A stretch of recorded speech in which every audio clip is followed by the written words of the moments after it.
¿Qué tal, chicos?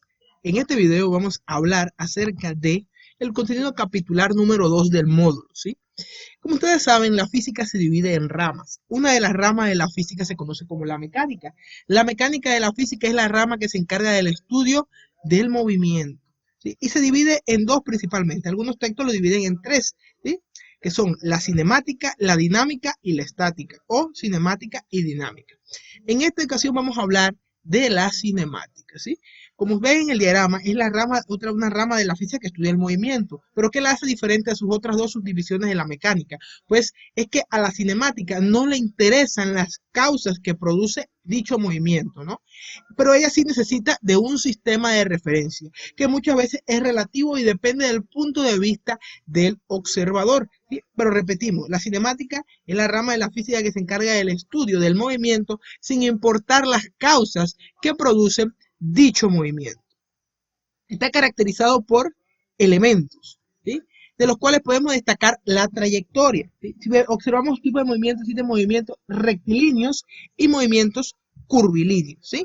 Vamos a hablar un poco más de los movimientos rectilíneos que nos interesan un poco, que se suelen subdividir en tres. Hablamos del movimiento rectilíneo uniforme, del movimiento rectilíneo uniformemente acelerado y del movimiento en caída libre. Cuando hablamos de movimientos rectilíneos que se mueven a través de una línea recta, el movimiento rectilíneo uniforme es aquel movimiento que viaja en línea, se va desplazando en línea recta a cierta distancia y la velocidad no cambia en el tiempo, ¿sí? Sin embargo, el movimiento rectilíneo uniformemente acelerado, la velocidad sí va a cambiar a lo largo del tiempo.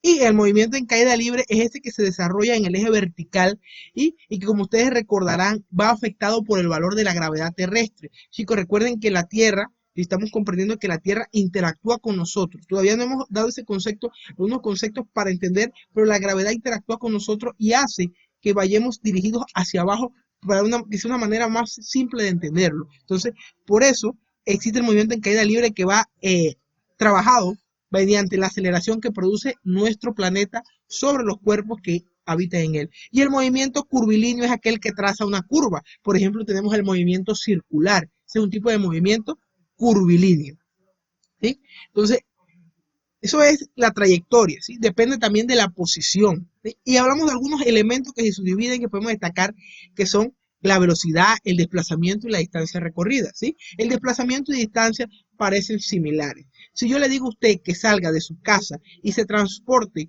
hacia el centro de Chiriquí Grande, usted está recorriendo una distancia, pero también se está desplazando. Y si nuevamente regresa a su casa, su desplazamiento total fue cero. Esto se debe a que el desplazamiento y la distancia parecen dos magnitudes similares. De hecho, se basan en la misma unidad, el metro, según el sistema internacional. Pero el desplazamiento es una magnitud de tipo vectorial. Y ya ustedes saben cuáles son cómo se tratan las magnitudes vectoriales. Y la distancia recorrida es una magnitud de tipo escalar. Otro elemento que interactúa mucho es la velocidad, ¿sí?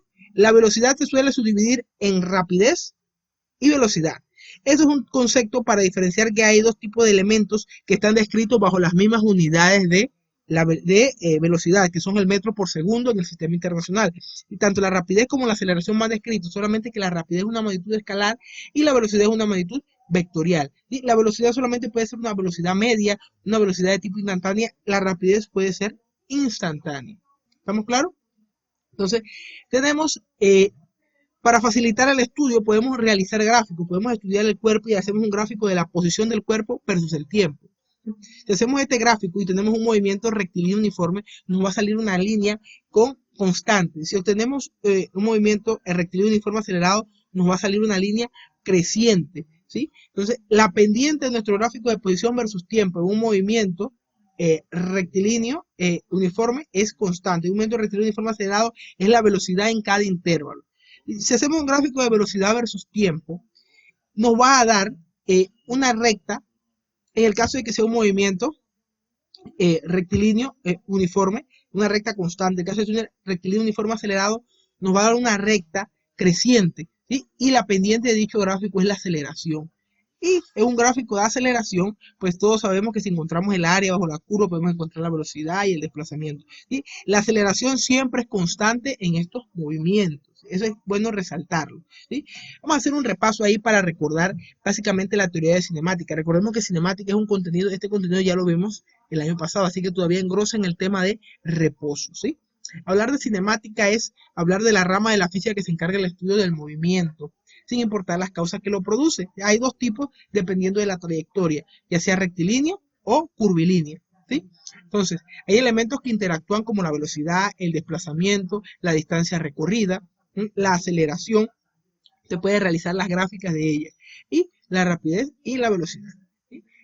Deben recordar también las fórmulas que describen este movimiento para poder comprender lo que es, cómo calcular matemáticamente los diferentes tipos de movimientos cinemáticos. Aquí les vamos a adjuntar dicha tabla.